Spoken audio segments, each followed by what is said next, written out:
welcome back to my channel. Oke, jadi hari ini aku mau membahas singkat, padat, dan jelas tentang banyak yang teman-teman sarankan buat aku, yaitu tentang rekomendasi letter. Oke, jadi ini untuk S1 dan S2 buat teman-teman yang mau daftar dan menggunakan rekomendasi letter dari dosen. Aku bisa kasih beberapa tips untuk kalian, tapi ini nggak melulu harus kayak gitu ya. Jadi kalian bisa modifikasi tips dari aku ini, meskipun kalian merasa ini penting, tapi kalau misalnya ini nggak sesuai dengan yang kalian mau, kalian boleh nggak usah ikutin semua saran aku. Ini semata-mata karena berdasarkan apa yang aku lakukan, baik daftar untuk beasiswa ke UK, ke US, ke Australia, ataupun ke Korea ini. Jadi ini adalah, apa ya istilahnya, kayak salah satu letter yang bener-bener sering aku pakai gitu. Maksudnya kayak susunannya, tipsnya, dan lain sebagainya. Jadi kalau misalnya kalian bisa ngikutin dan menurut kalian itu cocok, kalian bisa copy dan kalian bisa contoh. Tapi kalau misalnya menurut kalian ini kurang cocok dan kurang bermanfaat bagi kalian, atau nggak menggambarkan kalian sama sekali, kalian boleh ganti atau nggak ngikutin sama sekali. Oke? Oke, tips aku yang pertama adalah pada saat kalian menuliskan rekomendasi letter. Jadi kalian harus lihat baik-baik, kalian harus baca baik-baik apa sih poin-poin yang mereka minta.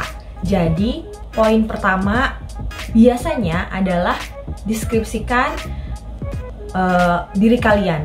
Jadi, biasanya surat ini kan diminta untuk menggambarkan diri kalian dari perspektif orang lain atau perspektif dari dosen.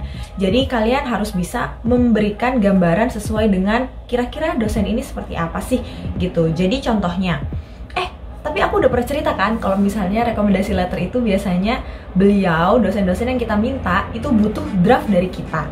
Nah, jadi kalau misalnya ternyata dosen-dosen kalian minta draft dari kalian, tips ini bisa kalian ikutin. Jadi pertanyaan pertama adalah gambarkan personality kalian. Jadi personality kalian itu di mata beliau seperti apa? Misalnya rekomendasi pertama dari dosen, pembimbing kalian semasa kalian kuliah, atau dari wali kelas kalian waktu kalian masih SMA. Nah, nggak mungkin dong waktu kalian lagi sekolah terus beliau menceritakan etos kerja kalian, atau beliau menceritakan harusnya kalian itu selama bekerja seperti apa, teamwork, dan lain sebagainya. Itu kan nggak mungkin. Jadi kalian harus sebisa mungkin menjadikan diri kalian menulis bagaimana perspektif orang tersebut terhadap kalian. Nah, contoh, kalian minta dari dosen pembimbing. Jadi, dosen pembimbing akan menceritakan bahwa personality kalian selama kalian dibimbing, yaitu misalnya 1 semester, 2 semester, atau 4 tahun kuliah, kalian itu murid yang rajin. Terus kalian memiliki achievement akademik yang bagus. Kemudian kalian juga bisa ceritakan selama proses bimbingan atau penulisan research, atau kalau misalnya S1 selama mau ujian, kalian itu sangat bersungguh-sungguh. Jadi hal-hal yang kayak gitu itu baiknya di paragraf pertama. Kemudian selain menceritakan tentang personality, paragraf kedua adalah kenapa dosen mau merekomendasikan kalian ke sekolah ini gitu. Nah, kalau misalnya kalian atau dosen memberikan rekomendasi, harus ada alasannya dong kenapa. Nah, itu baiknya ditulis di paragraf kedua. Jadi di paragraf kedua bisa dituliskan, saya merekomendasikan murid ini karena selama 4 tahun dia bersungguh-sungguh, dan jika dia melanjutkan ke jenjang selanjutnya itu bisa memberikan performa yang lebih baik karena dengan personality yang dia punya, atau dengan achievement yang dia punya gitu kan. Terus kemudian ada banyak juga pertanyaan-pertanyaan yang lain, tapi rata-rata rekomendasi letter itu simpelnya adalah 2 hal tersebut. Yang pertama adalah bagaimana personality dari kita, jadi murid yang akan direkomendasikan, dan yang kedua adalah kenapa kita mau merekomendasikan dia gitu. Jadi tadi tips aku pertama, ceritakan tentang personality di paragraf pertama. Di paragraf kedua, alasan kenapa mau merekomendasikan murid ini. Nah, selanjutnya, kalau misalnya kalian mau minta surat rekomendasi dari atasan kerja. Nah, ini juga kalian harus mencocokkan kenapa sih beliau mau ngasih rekomendasi ke pegawainya.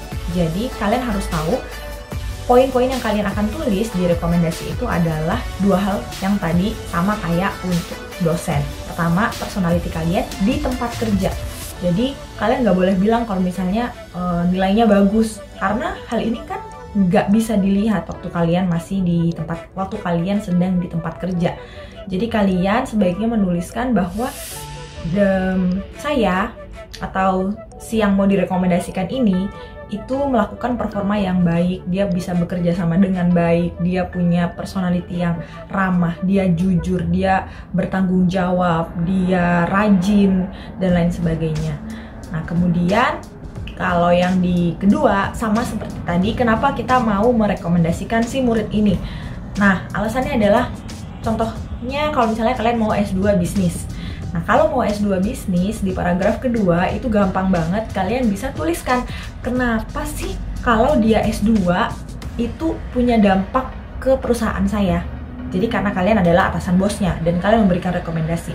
Jadi bisa dibilang di paragraf kedua, kalau murid ini sekolah lagi, maka dia akan memiliki pengetahuan dan pengalaman. Jadi dengan pengetahuan dan pengalaman ini dikombinasikan, maka akan bisa menghasilkan perbaikan diri bagi dirinya. Jadi kayak kualitas dirinya akan meningkat dan juga membantu perusahaan kami gitu. Akan meningkatkan produksi lah, meningkatkan bisnis lah, meningkatkan customer lah, dan lain sebagainya gitu. Dan kalau misalnya kalian masih merasa kurang di paragraf 1 dan paragraf 2, kalian bisa mulai cari-carilah di internet kira-kira poin apa sih yang membuat itu lebih kuat dibandingkan rekomendasi letter dari saingan-saingan kalian. Oke teman-teman semua, itu semua tadi adalah singkat, padat, dan jelas tips aku untuk rekomendasi letter. Jadi kalau misalnya kalian merasa, Kak, aku masih punya pertanyaan nih, kalian bisa komen di section bawah. Kalau misalnya nanti aku bisa bantu, akan aku jawab juga di komen di bawah, supaya nanti teman-teman lain yang punya pertanyaan yang sama bisa melihat dan bisa mendapatkan informasi yang sama. Jangan lupa like, komen, dan subscribe video ini. Terima kasih telah menonton video ini. Kalau kalian masih ada pertanyaan atau komen, kalian bisa komen di bawah. Terima kasih, bye-bye!